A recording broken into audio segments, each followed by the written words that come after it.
ثم أما بعد فأعوذ بالله من الشيطان الرجيم بسم الله الرحمن الرحيم رب اشرح لي صدري ويسر لي أمري واحلل عقدة من لساني يفقه قولي اللهم ثبتنا عند الموت بلا إله إلا الله۔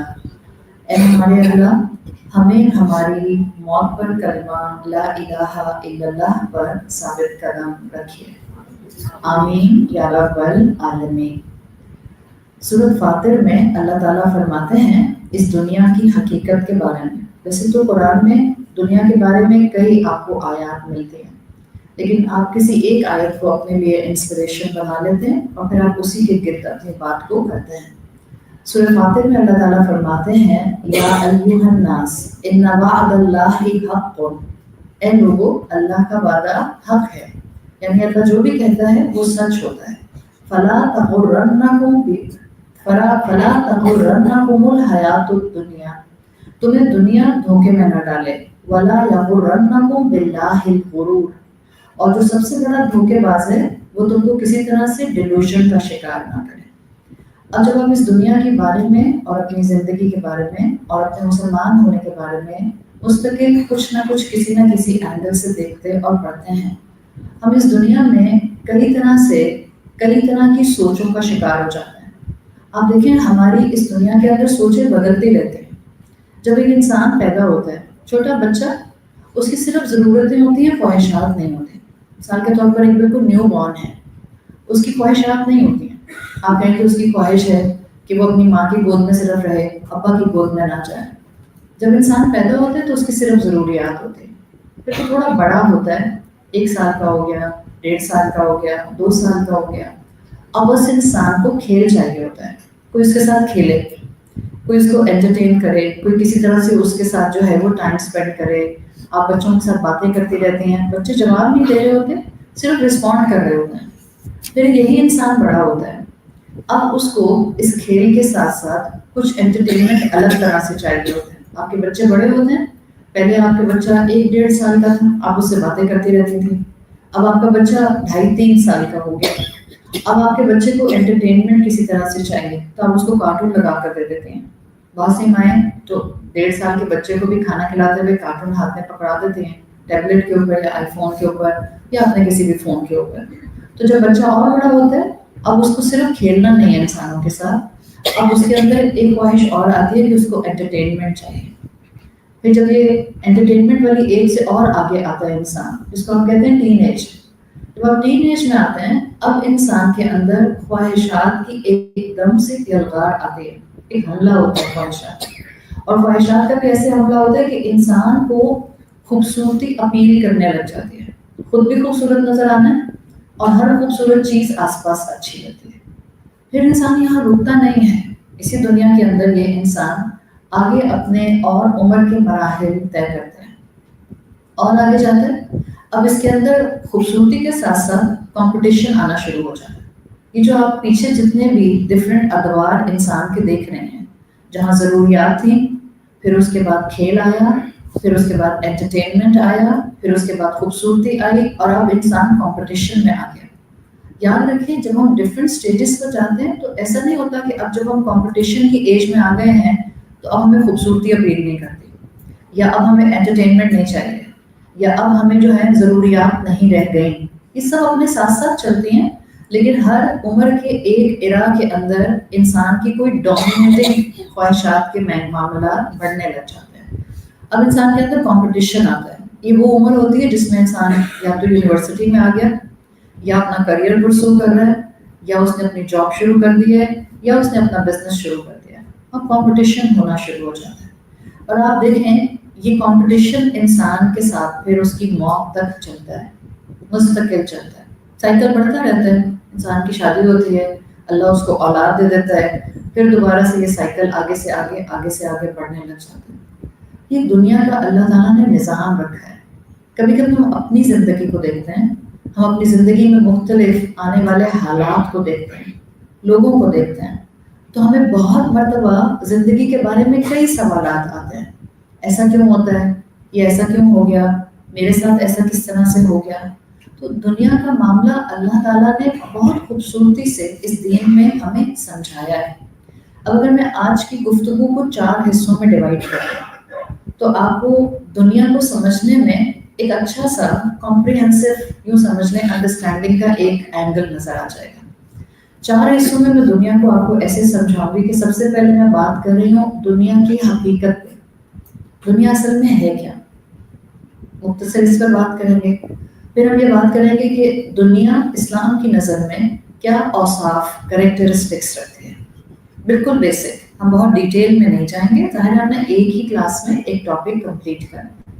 تو ہم جہاں دنیا کی حقیقت سمجھیں گے وہاں سائملٹینیسلی ہم دنیا کے اوصاف، اس کے کریکٹرسٹکس سمجھیں گے. پھر ایک تیسرا اینگل جو میں آپ سب کے سامنے رکھنا چاہ رہی ہوں، جو ہم سب کو اصل میں ریکوائرڈ ہے، اس لیے کہ اللہ نے ہمیں نعمتوں کے درمیان میں رکھا ہے. ویسے تو آپ دنیا میں کئی طرح سے بات کر سکتے ہیں، لیکن ہم نعمتوں کے پوائنٹ آف ویو سے بات کریں گے. زہد کی کیفیت، دنیا سے اپنے آپ کو والنٹیرلی کسی حد تک روک کر رکھنا، دنیا میں اپنی خواہشات کو بہت زیادہ کنٹرول سے باہر نہ ہونے دینا. ہم تیسرے اینگل پر بات کریں گے دنیا میں زہد اڈاپٹ کرنا، دنیا میں انسان کا اپنے آپ کو تھوڑا سا کنٹرول کر کے رکھنا. اور چوتھا اینگل میرا صرف اور صرف ایک یوں سمجھ لیں ہائپوتھیٹیکل قصہ ہوگا.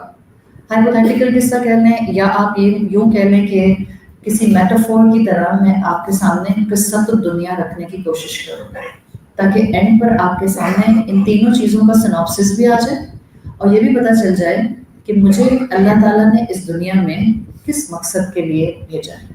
تو اگر ہم پہلے اپنے ٹاپک سے بات شروع کریں، ہمارا پہلا ٹاپک بنتا ہے دنیا کی حقیقت. عرب کے ایک اسکالر ہیں، وہ کہا کرتے تھے اب دنیا کا ذلی، دنیا ایک سائے کی طرح ہے، شیڈو کی طرح ہے. اگر تم اس کے پیچھے بھاگو گے، لولا امسکتہا، اگر تم اس کو پکڑنے کی کوشش کرو گے، تہربو من کا، یہ تم سے دور بھاگ جائے گی. آپ نے کبھی اپنا سایہ پکڑنے کی کوشش کی؟ آپ کے اپنا سایہ پکڑنا چاہ رہے ہیں، جب آپ بھاگتے ہیں سایہ آپ سے آگے آگے بھاگتا ہے. تو اسکالر کہتے ہیں کہ دنیا کا بھی یہی معاملہ ہے. لولا امسکتہا، اگر تم اس کو پکڑنا چاہو گے، تہربو من کا، یہ تم سے دور بھاگے. ولو، اور اگر تم یہ کوشش کرو گے کہ تم اس کو اگنور کر دو، ولو احولتہا، اگر تم اس کو چھوڑ دو یا تم اس سے اپنی پیٹھ پھیر لو. ایک جگہ آتا ہے ولو احولتہا ظہرک، اگر تم اس سے منہ موڑ لو، تلاہا کا، یہ تم سے آ ملے گی، پھر یہ تمہیں خود ہی مل جائے گا. یہ بالکل وہی کوٹ ہے جس میں آپ کو رسول اللہ صلی اللہ علیہ وسلم کی ایک حدیث کا مفہوم بھی ملتا ہے. آپ کہتے ہیں دنیا کے پیچھے نہیں بھاگو. جب دنیا کے پیچھے نہیں بھاگو گے، دنیا تمہارے قدموں میں آ جائے گی. ہمارا معاملہ الٹا ہے، ہم سائے کی طرح دنیا کا پیچھا کرنے کی کوشش کرتے ہیں. جبکہ اگر آپ دنیا کو اسٹڈی کرنا چاہتے ہیں اسلام کے پرسپیکٹو سے، احادیث کے پرسپیکٹو سے، تو اسلام کہتا ہے دنیا وقتی، ٹیمپرری ہے. دنیا کذب، جھوٹ ہے، اس لیے کہ یہ مستقل آپ کے سامنے کوئی نہ کوئی ایسا آپشن تھرو کرتی ہے، کوئی نہ کوئی ایسی خواہش لاتی ہے جس میں آپ اپنے رب سے غافل ہو جاتے ہیں. اس لیے کہتے ہیں عربی میں الدنیا انخداع، دنیا دھوکے کا سامان ہے. الدنیا سراب، دنیا معراج ہے. آپ معراج کو جا کے دیکھتی ہیں تو وہاں پانی نہیں ہوتا ہے، صرف آپ کو نظر آ رہا تھا کہ وہاں پانی تھا ڈیو ٹو سرٹن فینومینا. تو دنیا وقتی ہے، دنیا معراج کی طرح ہے، دنیا جو ہے وہ سراب ہے، دنیا ایک وہم ہے، دنیا ایک خیال ہے. جب آپ ان سب چیزوں کو اس اینگل سے سمجھیں گی تو ایک مرتبہ حضرت علی رضی اللہ عنہ نے کہا تھا اس دنیا میں سب لوگ اصل میں اس وقت مرے ہوئے ہیں. اصل حقیقت اس دنیا کے ان کو اس وقت پتہ چلے گی جب موت نظر آ جائے گی.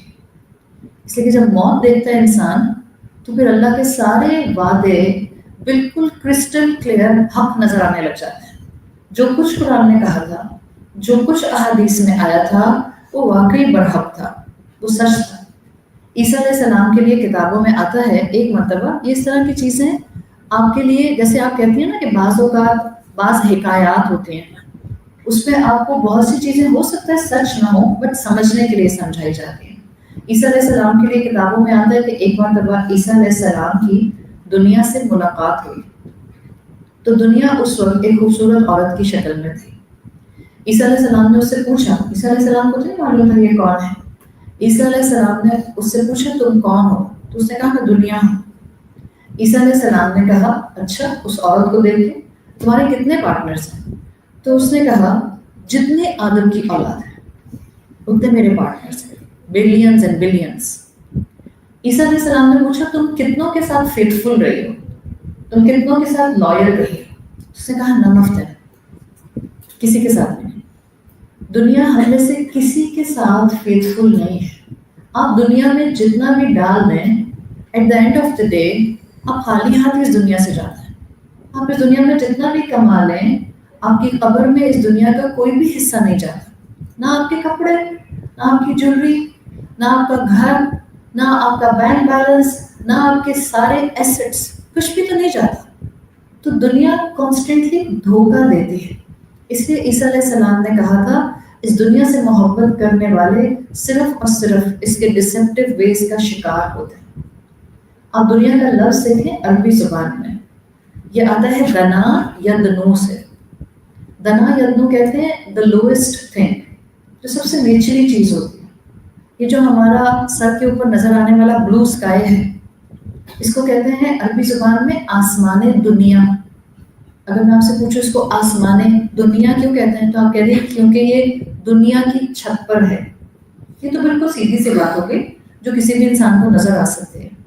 بٹ دنیا کے آسمان کو آسمان دنیا اس لیے کہتے ہیں دس از دی لوئسٹ ہیون. یہ پہلا آسمان ہے، اس کے اوپر دوسرا ہے، پھر تیسرا ہے، پھر چوتھا ہے، till the time you will reach to the seventh sky جس کے اوپر اللہ کا عرش ہے. تو دنیا کو آسمان دنیا اس لیے بھی کہتے ہیں دس از دی لوئسٹ ہیون. یہ پہلا آسمان ہے. اس دنیا کے لفظ میں اس دنیا کی کونوٹیشن اور اللہ کی نظر میں اس کی ورتھ موجود ہے. آپ سوچیں دنیا کے میننگز ہیں سب سے نچلی، لوئسٹ ون. جب کسی بھی چیز کی آپ اہمیت جاننا چاہتے ہیں آپ اس کا نام اور اس کے میننگز جانتے ہیں.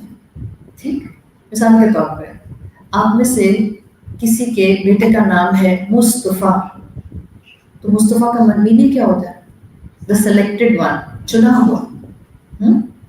آپ کہتے ہیں کسی کا نام ہے محمد، وہ جس کی تعریف کی گئی. اسی طرح سے جب آپ کہتے ہیں دنیا کی میننگز کیا ہیں تو دنیا کی میننگز ہیں وہ جو سب سے لوئسٹ ہے، بہت ڈی ویلیو کی ہوئی چیز ہے. اللہ کی نظر میں اس کی کوئی وقت نہیں ہے. جنت کو جنت کیوں کہتے ہیں؟ کہ چھپی ہوئی ہے، آپ کی آنکھوں سے ہڈن ہے. یا جنت چھپی ہوئی ہے، جنت کی زمین چھپی ہوئی ہے اس کی گرینری کی وجہ سے. یا جنت کی ٹاپوگرافی اوپر سے دیکھا جائے ڈرون امپیکٹ میں تو بالکل کورڈ ہے بیکاز اس کے اندر ٹریلینز اینڈ ٹریلینز ٹریز ہیں. تو آپ جب بھی کسی ٹرم کو پڑھتے ہیں اس ٹرم کے اندر اس کی کونوٹیشن موجود ہوتی ہے. دنیا کے میننگز یہ بتاتے ہیں کہ دنیا کی اللہ کی نظر میں کوئی حیثیت نہیں، یہ اللہ کی نظر میں کوئی ویلیو نہیں رکھتی. اور جو چیز اللہ کی نظر میں کوئی ویلیو نہیں رکھتی آپ کی اور میری نظر میں اس کی کیا ویلیو ہونی چاہیے؟ It's not about abandoning the world. It's about gaining the confidence that how I will survive and live in this world. یہ چیز ہے جو اسلام سکھانا چاہتا ہے. ہم دنیا کو چھوڑنے کی بات نہیں کر رہے، ہم موناسٹریز میں جا کے نہیں بیٹھ رہے، ہم مونکس نہیں بن رہے، لیکن ہم نے اسی دنیا میں رہتے ہوئے اپنا طریقہ کار زندگی گزارنے کا ایسا رکھنا ہے جس میں ہم اس دنیا کے دھوکے میں نہ آ جائیں. امام ابن القیم اپنی ایک کتاب میں لکھتے ہیں، ان کی کتاب ہے المفتاح دار السعادہ، دا کی ٹو ہیپینس. اس میں وہ لکھتے ہیں یہ دنیا اپنی ویلیو یا وقت جانتی ہے اور اس کو پتہ ہے کہ ہر انسان کی زندگی میں ایک وقت آتا ہے جب انسان اس دنیا کو مجبوراً ہی صحیح ابینڈن کر دیتا ہے. ابھی آپ میں سے کسی کو بھی یہ کہا جائے کہ آپ اس دنیا کو ابینڈن کر دیں ان اے فارم، آپ اپنی ساری ایسیٹس اللہ کے راستے میں دے دیں، ول دیٹ بی ایزی؟ نہیں. آپ کی خاموشی یہ بتا رہی ہے کہ آپ کر سکتے ہیں. نہیں، ہمارے وہ ایمان کے لیول نہیں ہے. چلے ہم یہ نہیں کہہ رہے کہ آپ اپنے شوہر کا بھی اٹھا کر دے دیں، آپ جہاں رہتی ہیں وہ بھی دے دیں. ہر عورت کے اپنے بھی کچھ نہ کچھ ایسیٹس ہوتے ہیں، کچھ نہ کچھ تھوڑے بہت. آپ سے یہ کہا جائے کہ ہم اپنے سارے ایسیٹس اٹھا کر اللہ کے نام میں صدقہ کر دیں تو پھر ہم فوراً دیندار ہو جاتے ہیں اور ہمارا دین اس وقت ٹریگر ہو جاتا ہے. پھر ہم کہتے ہیں اللہ نے یہ تھوڑی کہا ہے فقیر ہو جاؤ. جہاں ہمارا کمفرٹ زون چھوٹنے لگتا ہے مزاجن، وہاں ہمارا دین انٹروین کر لیتا ہے. دس از اس. ٹھیک ہے، اللہ تعالیٰ نے ہمیں یہ نہیں کہا کہ ہم پوری دنیا چھوڑ دیں، مگر امام ابن القیم یہی سمجھانا چاہ رہے ہیں ہر انسان کی زندگی میں ایک وقت آتا ہے جب وہ مجبوراً ہی صحیح اس دنیا کو ابینڈن کر دیتا ہے. وہ کون سا وقت ہوتا ہے؟ موت کا وقت. پھر تو چھوٹ ہی جاتا ہے اور سب کچھ ہی چھوٹ جاتا ہے. تو امام ابن القیم کہتے ہیں کیونکہ دنیا کو معلوم ہے کہ ایک وقت ایسا آئے گا ہر انسان کی زندگی میں کہ فائنلی وہ اس دنیا کو چھوڑ دے گا، ابینڈن کر دے گا. تو اس سے پہلے یعنی موت سے پہلے دنیا پوری کوشش کرتی ہے کہ کسی نہ کسی طرح سے ہر انسان کو دھوکے کا شکار کرے، اس کو ڈسٹریکٹڈ رکھے، اس کو اپنے اندر انوالو رکھے، اس کو بڑے مقاصد سے دور رکھے یا اس کی لائلٹیز اپنے ساتھ اٹیچ رکھے. اب ہمارا کام یہی ہوتا ہے الحمدللہ جب ہم اللہ کے بندے اور بندیاں ہیں اور ہم یہ جانتے ہیں کہ ہم اس دنیا کے اندر کسی بڑے مقصد کے لیے آئے ہیں. ہم نے دنیا میں رہنا ہے دنیا کی لالچ کے بغیر. جو اللہ دنیا دے دے گا ہم اس پر شکر کریں گے اور ہم اللہ کی دی ہوئی دنیا کو اللہ کی فرمانبرداری کے مطابق استعمال کریں. اگر ہمیں یہ دنیا کی حقیقت اتنی سمجھ آ جاتی ہے تو پھر دنیا کے اوصاف یا دنیا کے کریکٹرسٹکس یہ سمجھنا مشکل نہیں ہوتا. دیکھیں اوصاف یعنی جس کو ہم کہتے ہیں صفت، اردو زبان میں ہم سمجھتے ہیں صفت کا مطلب ہوتا ہے گڈ کوالٹیز. صرف عربی زبان میں صفت کا مطلب صرف گڈ کوالٹی نہیں ہوتا. کسی بھی چیز کا کریکٹرسٹک ول بی دا صفت ان عربک لینگویج. تو دنیا کا کیا کریکٹرسٹک ہے ہمارا آج کا گفتگو کا دوسرا پہلو. جب آپ دنیا کے اوصاف پڑھنا شروع کرتے ہیں، کئی اوصاف ہو سکتے ہیں دنیا کے، لیکن ایک بہت بیسک اینگل جو دنیا کا ذہن میں رکھنا چاہیے، دنیا عارضی ہے. دکھ یہ ہوتا ہے کہ ہم اس دنیا کو گزارتے ایسے ہیں جیسے اس نے کبھی بھی ختم نہیں. پلاننگ دیکھ رہے ہیں، اپنا مال جمع کرنا دیکھ رہے ہیں، اپنے گھروں کے اندر اپنے معاملات کو پروسیڈ کرنا دیکھ رہے ہیں جس کے اندر ہم بہت لنگر کرتے ہیں معاملات کو. اپنے جھگڑوں کا نہ ختم ہونا دیکھ رہے ہیں، اپنے آپس کی رنجشوں کو لمبا کرنا دیکھ رہے ہیں. ان سب میں ایسا لگتا ہے کہ جیسے ہمیں لگتا ہے ہم نے بھی بہت لمبی زندگی گزاری. ہم سب یہاں بیٹھے ہیں الحمدللہ. امید تو ہم سب کو ہے کہ انشاءاللہ ہم سب عید کا دن گزاریں گے. ہم میں سے کتنے لوگوں کو احساس ہوتا ہے جب ہمیں یہ خیال آتا ہے کہ عید کے دن میں نے یہ پہننا ہے، عید کے دن میں نے یہ پلان کرنا ہے، عید کے دن میں نے یہاں جانا ہے. کتنوں کو سائملٹینیسلی اگلا خیال ہٹ کرتا ہے کیا پتا مجھے موت آ جائے عید سے پہلے.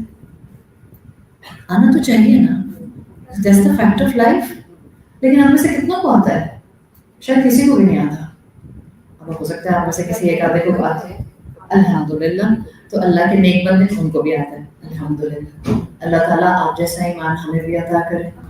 زیادہ تر تو ہم درزیوں کی جان کھا رہے ہوتے ہیں یا درزی ہماری جان کھا رہے ہوتے ہیں اور ہمارا سارا فوکس یہ ہوتا ہے کہ دعوت اس کی کرنی ہے، یہاں جانا ہے، اس سے ملنا ہے، اس کو یہ تحفہ دینا ہے، اس کے ساتھ ملاقات کرنی ہے، یہ بچوں نے پہننا ہے، یہ میں نے ان کے لیے خریدنا ہے. ان سب میں ہم یہ بھول جاتے ہیں کہ دنیا عارضی بھی ہے. رسول اللہ صلی اللہ علیہ وسلم کہا کرتے تھے دن میں کئی مرتبہ موت کو یاد کیا. اس کا فائدہ یہ ہوتا ہے انسان اپنے معاملات سنوارنے میں کامیاب ہو جاتا ہے. تو دنیا کی پہلی صفت آتی ہے دنیا عارضی ہے، ٹیمپرری ہے. عرب کہا کرتے تھے الخشب باقی خیر من الذهب الفانی، وہ لکڑی جو ہمیشہ آپ کے ہاتھ میں رہے وہ بہتر ہے اس سونے سے جو بہت چند لمحوں کے لیے آپ کے ہاتھ میں موجود ہے۔ اس لیے کہ اگر لکڑی آپ ہی کی ہے اور آپ کے ہاتھ میں رہے گی، سمجھیں سونا آپ کے ہاتھ میں 5 سیکنڈ کے لیے پکڑایا جاتا ہے اور واپس لے لیا جاتا ہے، اس 5 سیکنڈ کی کوئی حکت ہے؟ اس کے مقابلے میں آپ کو ایک کوالٹیٹیو لکڑی دی جاتی ہے الخشب، خشب کہتے تھے اچھی لکڑی، کوالٹیٹیو لکڑی، جس کو آپ فرنیچر بنانے میں استعمال کر لیں، کیبنٹس بنانے میں استعمال کر لیں، اپنا گھر بنانے میں استعمال کر لیں، کسی بھی یوزفل جگہ پر استعمال کر لیں۔ تو عرب کہا کرتے تھے الخشب باقی خیر من الذهب الفانی، فانی سونے کے مقابلے میں وہ ہمیشہ رہنے والی لکڑی بہتر ہے۔ اس فون کس کا بچ رہا ہے؟ وہ لکڑی جو ہمیشہ آپ کے پاس رہے گی وہ بہتر ہے۔ اس دنیا کے اندر ایک ٹیمپرری فیز کے لیے ہم سب موجود ہیں۔ کیوں؟ یہاں پر ہم نے ایک بیک پیک کرنا ہے۔ بیک پیک کرتے ہیں نا بچے، چھوٹے بچے اماں کے ساتھ کہیں بھی جاتے ہیں تو اپنا بیک پیک کر لیتے ہیں، آپ ٹریول کرتے ہیں اپنا بیک پیک کر لیتے ہیں۔ ہم سب اس دنیا میں ایک وقتی پیریڈ کے لیے آئے ہیں اور یہاں ہم نے اپنا ایک بیگ پیک کرنا ہے۔ کس چیز سے؟ دنیاوی خواہشات سے، غصے سے، بہت سارے لوگوں کے لیے گرجز رکھ کے، بہت زیادہ پریشانیوں کے ساتھ، بہت زیادہ کسی کے لیے اپنے دل کو خراب کر کے، کسی کی طرف سے ڈالی ہوئی پوائزن کو اپنے دل کے اندر جمع کر کے، کیا ہم یہ سب اپنے ساتھ لے کر جانا چاہتے ہیں؟ نہیں، ہم نے بیک پیک کرنا ہے عبادات کا، ہم نے بیک پیک کرنا ہے نیک اعمال کا، ہم نے بیک پیک کرنا ہے اپنے رب کی رضا کے مطابق شریعت پر عمل کرنے کا۔ اس بیگ کو پیک کرنے کے مخالف زیادہ تر ہم اس بیگ کے اندر جو دنیا کا بیگ ہے خواہشات بھرتے ہیں، زیادہ تر خواہشات ہوتی ہیں۔ دیکھیں خواہشات سب کی ساری پوری ہوتی نہیں ہوتی، لکھ لیں خواہشات سب کی تمام پوری نہیں ہو سکتی۔ کیوں؟ اس لیے کہ دنیا آپ کی 10 خواہشات پوری کرنے کی طرف آپ کو لے جائے گی، اس کے بعد 20 آپ کے سامنے اور تھرو کر دے گی، تو کسی کی بھی ساری خواہشات کبھی بھی پوری نہیں ہوتی ہیں۔ It's completely impossible۔ تو انسان کیا کرتا ہے کہ بجائے اس کے کہ اپنے بیک پیک میں عبادات جمع کرے، اللہ کی رضا جمع کرے، اللہ کی فرما برداری جمع کرے، خواہشات جمع کرتا رہتا ہے۔ اینڈ اس سے بڑی کوئی کیٹاسٹرافی ہو نہیں سکتی۔ دنیا کا بیک پیک عبادت کا بنانے میں سب سے بڑی ہنڈرنس دنیا خود ہوتی ہے۔ وہ آپ کو دھوکے کا شکار کر کے رکھتے ہیں، وہ آپ کو ڈیلوژن کے اندر لے کر جاتے ہیں۔ وہ کہیں گے کوئی بات نہیں، کل معافی مانگ لینا، اصل میں تم سے اس لیے کسی کو معاف نہیں کیا جا رہا بیکاز انہوں نے تمہارے ساتھ زیادتی اتنی بڑی کی تو تم جسٹیفائڈ ہو گے، تمہیں غصہ آ رہا ہے، اوکے کوئی بات نہیں۔ یہ دنیا کے اندر کانسٹینٹلی پمپنگ کرتی ہے مستقل۔ تو دنیا عارضی ہے اور مجھے یاد رکھنا ہے کہ میں ایک بہت چھوٹے سفر کے اوپر ہوں۔ No matter how long the night will be, the dawn has to come۔ کتنی لمبی رات ہو، صبح ہوتی ہے یا نہیں ہوتی ہے؟ ہوتی ہے۔ تو میں کتنی بھی زندگی جی لوں، موت تو مجھے آنی ہی آنی ہے، اور ہم میں سے کسی کے پاس بھی ایکسپائری ڈیٹ نہیں ہے۔ کوئی بار کوڈ آپ کو نظر آتا ہے اپنے اوپر لگا ہوا، جس کو آپ بار کوڈ ریڈر میں ڈال کر چیک کر لیں کہ میری لائف لائن کیا ہے، میری ایکسپائری ڈیٹ کیا ہے؟ کسی کو بھی نہیں پتا۔ تو اس رمضان میں جو دن تھوڑے سے رہ گئے ہیں، اللہ سے بہت دعا مانگے، اللہ جب مجھے موت آئے میرے پاس نیک اعمال کا بیک پیک ہو، اس لیے کہ یہی بیک پیک ہوگا جو دنیا سے ہمارے ساتھ جائے گا، دی اونلی بیک پیک، اور کوئی بھی نہیں ہمارے ساتھ بیٹھ جانے والا۔ کسی قسم کا کوئی بیگ، کوئی پرس، کوئی والیٹ، کوئی چھوٹا سا پاؤچ ہم کہیں دبا کر چھپا کر نہیں رکھ سکتے۔ سب دنیا والے کھینچ تان کر ہم سے نکال لیں گے، اس لیے کہ ہم تو پھر اس وقت غسل دینے والے کے ہاتھوں میں بالکل ایک ڈمی کی شکل میں ہوں گے۔ تو ایک دنیا کا وصف ہے عارضی، دوسرا دنیا کا وصف ہے دنیا بہت ورتھ لیس، اس کی کوئی ویلیو نہیں۔ اگر ہمیں یہ پتہ چل جائے تو ہم ایک دوسرے کے ساتھ جھگڑیں، ہم ایک دوسرے کے حق ماریں، ہم ایک دوسرے کے مال جائیدادوں کے ہڑپ کر کے بیٹھ جائیں، ہم کاروبار میں ایک دوسرے کو دھوکہ دیں، ہم یہ چاہیں کہ ساری دولت سارا پروفٹ میرے ہاتھ میں آ جائے, باقی کے پاس منیمم پرسنٹیج آئے. اگر ہم یہ سمجھ جائیں کہ دنیا ورتھ لیس ہے, یاد رکھیں اللہ کی نظر میں کیا ہے, the lowest thing, the lowest thing. سورۃ اعلیٰ میں آتا ہے, اللہ تعالیٰ فرماتے ہیں بل تؤثرون الحیات الدنیا والآخرۃ خیر وابقیٰ. تم پریفرنس دیتے ہو اس دنیا کی زندگی پر, حالانکہ اللہ کس چیز پر پریفرنس دینے کی بات کرتا ہے؟ آخرت. آخرت وردی ہے بیکاز وہ خیر والی بھی ہے اور ہمیشہ رہنے والی ہے. دنیا ٹیمپرری ہے تو ہمیشہ تو رہے گی نہیں, تو بقا ہے نہیں. دنیا کی ورتھلیسنس ہے جو اس کو کبھی بھی خیر والا نہیں بننے دیتی. تو اس کا مطلب کیا ہے؟ اس دنیا میں کھو کے آخرت کو مت بھول جائیں. دنیا نبھائیں لیکن کسی کی دنیا بناتے بناتے یا اپنی دنیا بناتے بناتے اپنی آخرت تباہ نہ کریں. دنیا ورتھ لیس ہے. اللہ تعالیٰ رسول اللہ صلی اللہ علیہ وسلم کے ذریعے ہمیں بتاتے ہیں اللہ کی نظر میں اس دنیا کی ویلیو کیا ہے.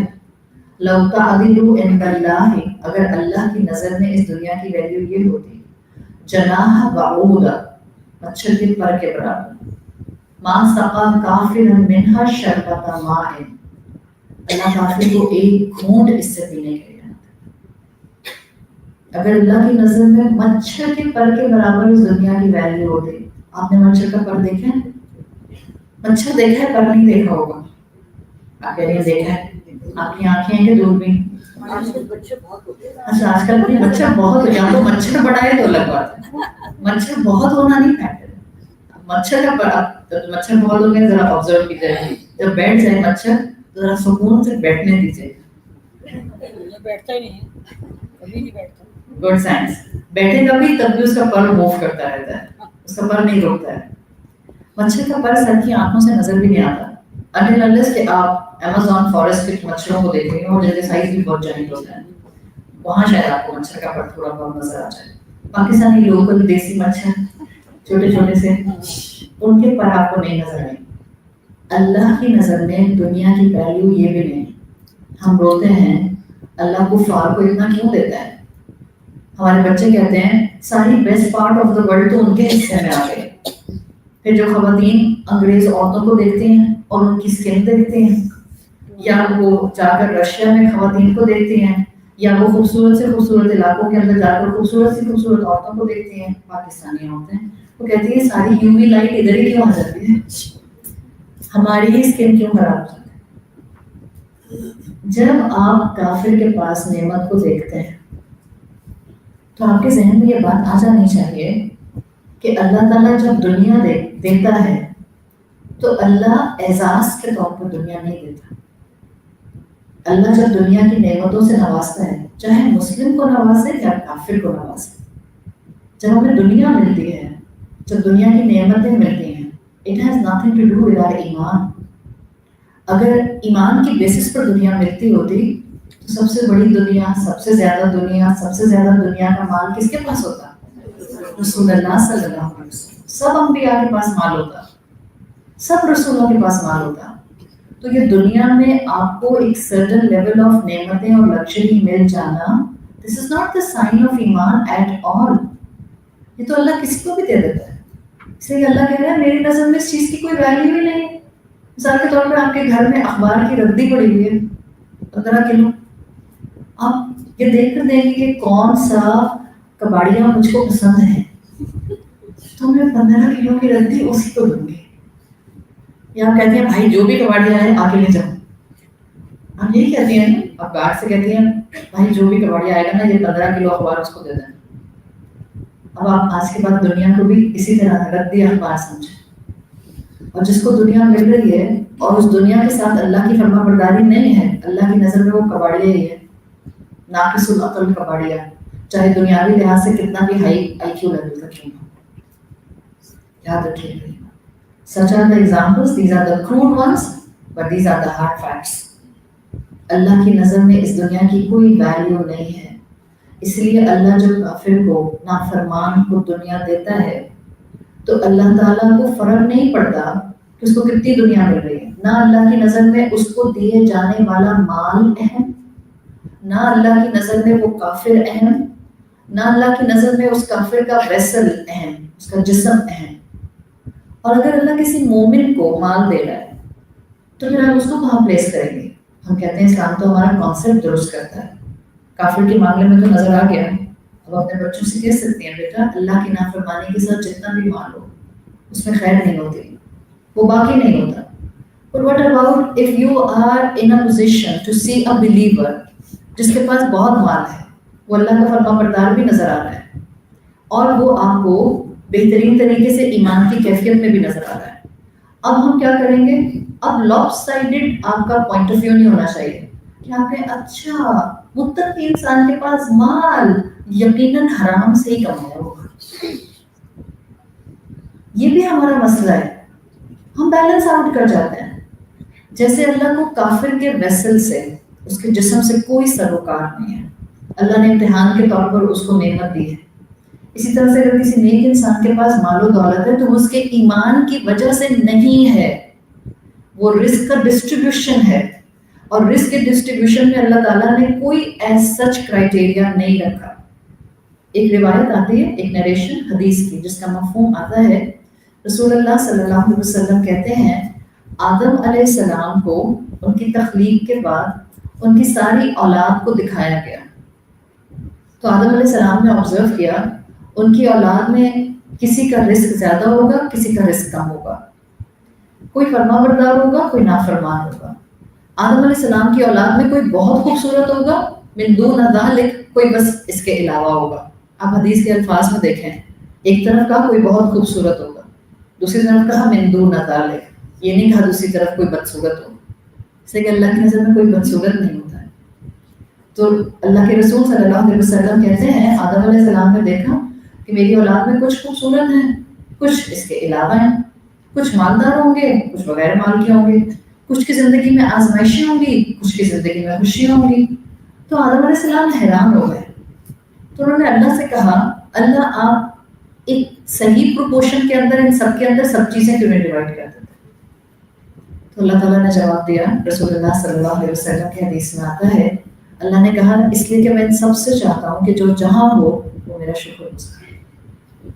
مالدار ہو تو بھی شکر گزار ہو، غریب ہو تو بھی شکر گزار ہو، خوبصورت ہو تو بھی شکر گزار ہو، اور اگر خوبصورتی کے علاوہ ہو اس کی ڈیفینیشن کے مطابق تو بھی شکر گزار.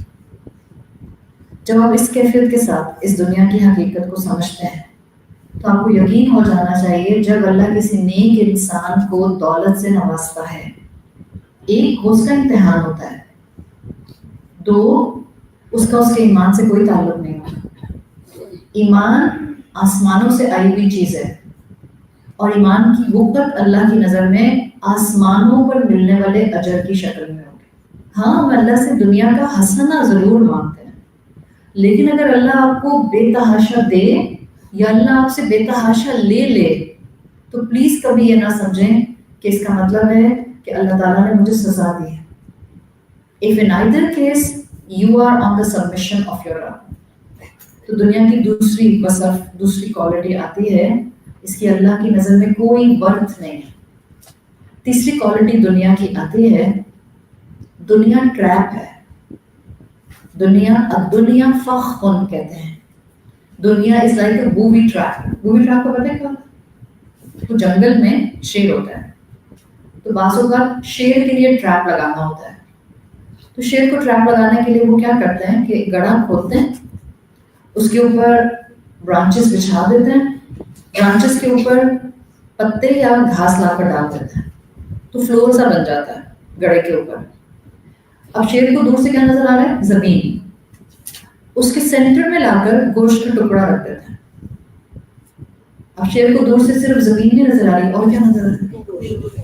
جیسے ہم سب کو دنیا میں چیزیں نظر آتی ہیں، بالکل اسی طرح سے شیر آتا ہے، گوشت دیکھ کر جمپ کرتا ہے. جمپ کرتا ہے تو کیا ہوتا ہے؟ اس بوئی ٹریپ میں پھنس جاتا ہے. الدنیا فخن. دنیا بھی آپ کے اور میرے سامنے خواہشات کے ٹریپ ایسے ہی پھینکتے رہتے ہیں. اب یہاں چلے جاؤ، اب یہ کر لو، اب یہ خرید لو، اب یہ بنا لو، اب یہ کر لو، اور ان سب کے اندر جو چیز مس ہوتی ہے اللہ کے راستے پر خرچ کرنا۔ خواہشات کی تکمیل میں انسان اتنا ٹریپ ہو جاتا ہے کہ اللہ کے راستے پر خرچ کرنے کے لیے اس کا ہاتھ تنگ سے تنگ ہوتا جاتا ہے۔ الدنیا فخ، امام ابن القیم کہا کرتے تھے الدنیا فخ والجاہل من اول النظرۃ افس۔ صرف جاہل انسان عربی زبان میں کہتے ہیں جس کی عقل اس کو اللہ تک نہیں لاتی۔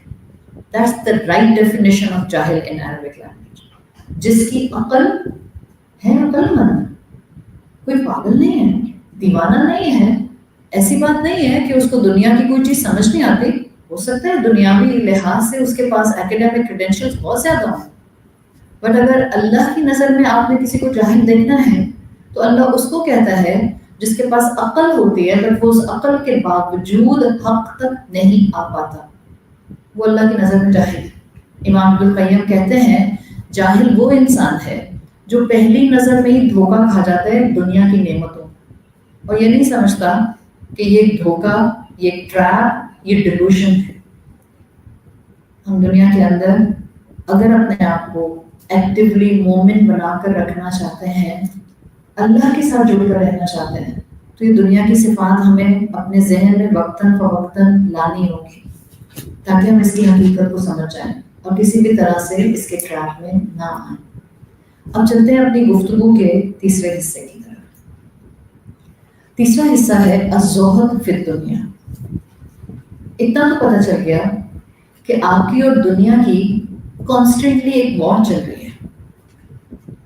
ادھر آپ اللہ کی بندی بننا چاہ رہے ہیں، ادھر دنیا آپ کو اپنا بندہ بنانا چاہ رہے ہیں۔ دنیا چاہتی ہے آپ عبداللہ نہ بنیں، آپ عبد الدنیا بن جائیں، دنیا والا بن جائیں۔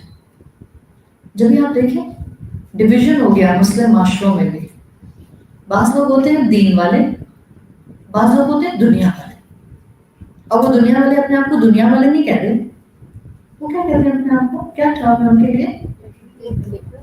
liberal, secular, we are actually very balanced and the deen walas are extremist. ہم ریڈیکل مسلم نہیں ہیں، ہم ماڈریٹ مسلم ہیں، ہم امپاورمنٹ کے ساتھ چلنے والے ہیں۔ یہ ساری terms looks seems very fancy, لیکن اگر آپ ان کو ڈگ کریں گے ہسٹوریکل پوائنٹ آف ویو سے تو آپ کو پتہ چل جائے گا عبد الدنیا اور عبداللہ آمنے سامنے کھڑے۔ ہر ایک مسلمان جو قرآن کے ساتھ اس رمضان میں جڑا ہوا ہے اس کو اپنی شخصیت میں ایک بیلنس لانے کی ضرورت ہے۔ مسلمان بہت ہیں اس وقت، 1.8 بلین مسلمان ہیں اس وقت دنیا کے اندر، لیکن اگر آپ بیلنسڈ مسلمان ڈھونڈنے نکلیں گے تو آپ کو 1 بلین بھی نہیں ملیں گے، شاید آپ کو 90-80 ملین بھی نہ ملیں۔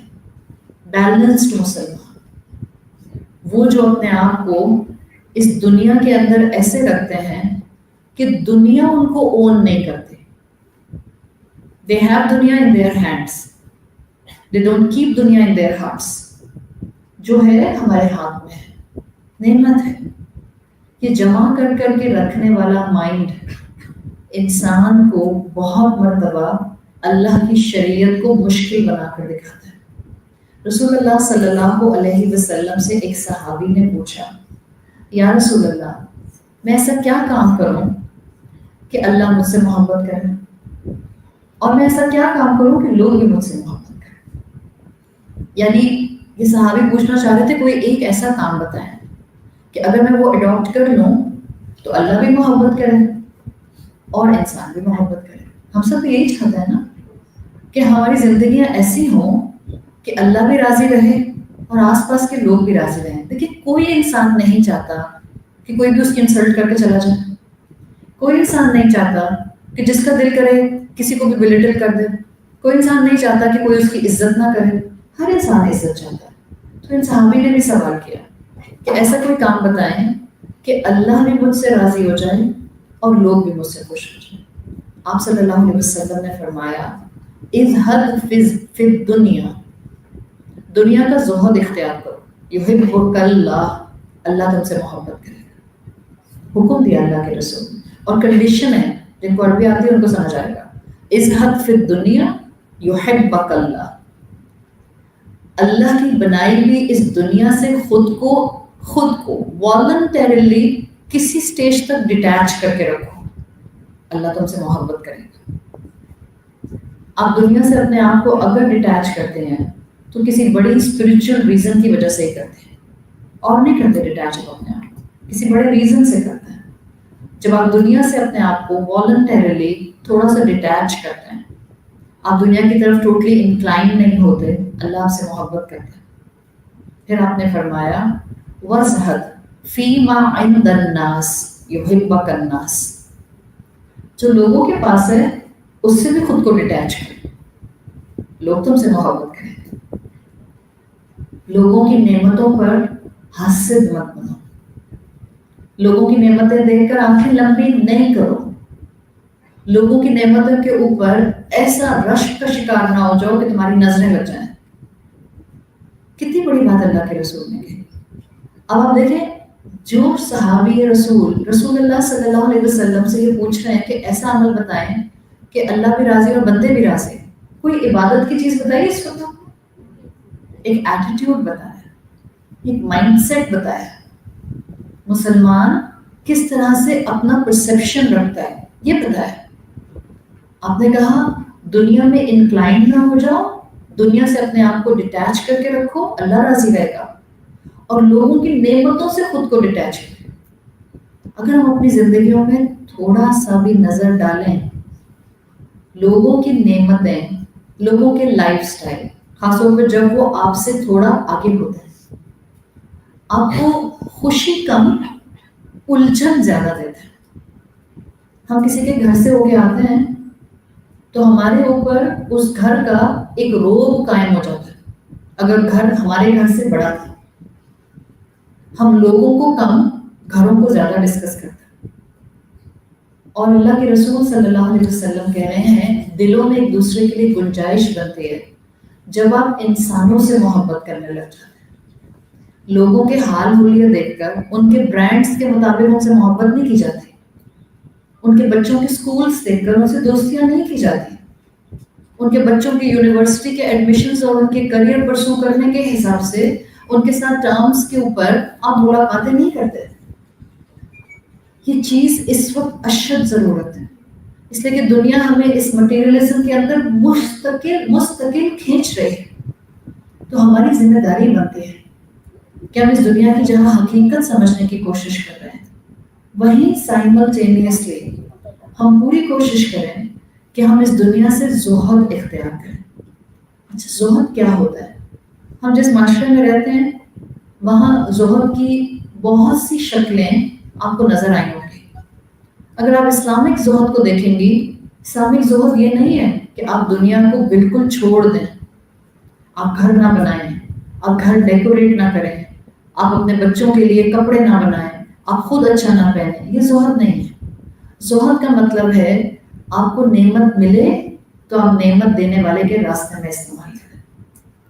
آپ کو نعمت ملے، آپ نعمت سے ناشکری نہ ہو جائیں، آپ نعمت سے کسی تکبر کا شکار نہ ہو جائیں. آپ نعمت کو سامنے رکھتے ہوئے اپنے رب کے ساتھ اٹیچڈ رہیں. یہ ہے دنیا کا زہد اختیار کرنا. اسکالرس کہتے ہیں ایک مسلمان کی زندگی میں زہد کے لیولز ہوتے ہیں. دیکھیں، ہم یہاں سب مختلف ایمان کے لوگ بیٹھے ہوئے ہیں. ہم میں سے کسی کا ایمان دوسرے کے ساتھ ایگزیکٹ ریپلیکا پر نہیں ہے. یہ ہمارا اور ہمارے رب کا تعلق ہے. ہم سب کے اپنے اپنے ایمان ہیں.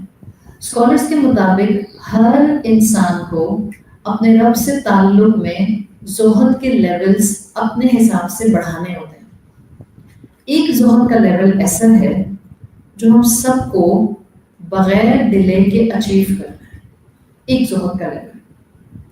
یہ زہد کیا ہے آپ کو سمجھ آ گئی؟ اس میں آپ کہہ رہے ہیں اپنے آپ کو اس دنیا کے اندر ٹوٹلی انوالو نہ کر دینا. اس دنیا کو ایسے گزارنا کہ آپ الرٹ رہیں. اس دنیا کو ایسے گزارنا کہ یہ دنیا آپ کو ایک پرزن لگے، جیل لگے، اور آپ لک فارورڈ کریں کہ ایک وقت آپ نے اپنے جنت کے گھر میں جانا ہے.